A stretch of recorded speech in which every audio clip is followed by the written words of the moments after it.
바이든 행정부가 곧 대북 정책 기조를 발표할 예정이야. 아직 내용이 완전히 공개가 되지는 않았는데 전체적 분위기만 나와 있어. 그런데 내용이 뭐냐? 트럼프식 접근, 싱가포르,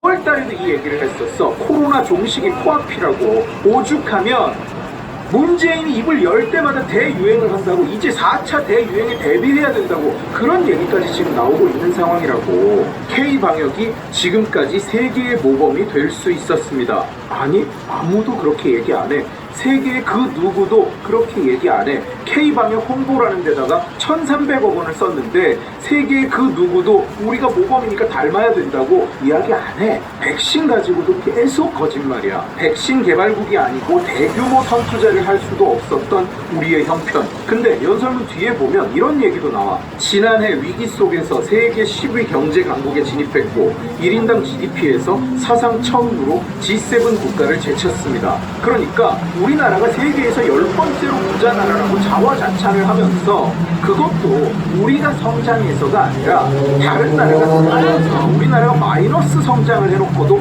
순위가 올라가 놓고, 그런데 어떻게 같은 연설문에서 우리는 세계 10대 부자 나라가 됐습니다랑 우리는 선투자를 할 돈이 없는 형편이었습니다, 이 두 가지 얘기를 동시에 하냐. 회사가 어렵습니다, 올해 임금을 지급할 수 없는 형편입니다 랑 사상 최대 실적을 기록했습니다, 회사의 당기순이익이 역대 최대입니다, 이 이야기를 어떻게 같은 자리에서 하냐. 이 두 이야기를. 계획대로 차질 없이 접종을 진행하고 있는 것은 정당한 평가를 받아야 한다. 목표를 상향하여 6월 말까지 1,300만 명 이상 접종할 계획이고, 그러나 우리는 계획대로 차질 없이 접종하고 있대. 얼마 전에는 남과 비교하지 말라는 글을 써가지고 지 페이스북에다 올렸더라고. 우리 목표는 달성했으니까 세계 102위, OECD 35위 이런 얘기 하지 말라는 얘기지. 남보다 반의 반발짝만 앞서도 K방역 타령을 하면서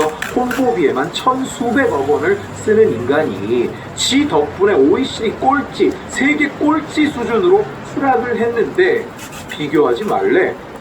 계획이 원래 이랬대. 6월 말까지 1,300만 명을 접종하겠다는데 현재까지 누적 접종자가 몇 명이냐? 369만 명밖에 안 돼. 2차까지 마친 사람이 아니야. 1차 접종을 한 사람이 369만 명밖에 안 되는 거야.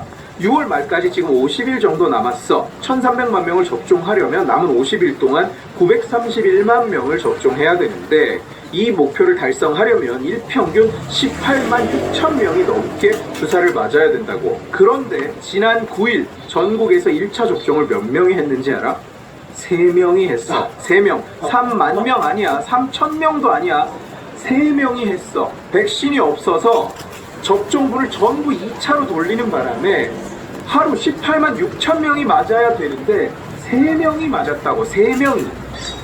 다음은 경제 얘기. 출범 초기부터 소득 주도 성장과 포용 정책을 강력히 추진했습니다. 시장의 충격을 염려하는 반대 의견도 있었지만 적어도 고용 안전망과 사회 안전망이 강화되고 분배 지표가 개선되는 등의 긍정적 성과가 있었던 것은 분명합니다. 하지만 코로나 위기가 흐름을 역류시켰습니다. 소득 주도 성장 한동안 언급을 안 했거든. 심지어 소득주도 성장이 너무 실패를 하는 바람에 금기어다, 청와대에서 금기어다라는 말까지 있었어. 근데 등장한 거야, 오랜만에. 그리고 잘했대. 소득주도 성장 잘했대. 우선 사회안전망. 여기서 문재인이 이야기하는 사회안전망이 뭘까?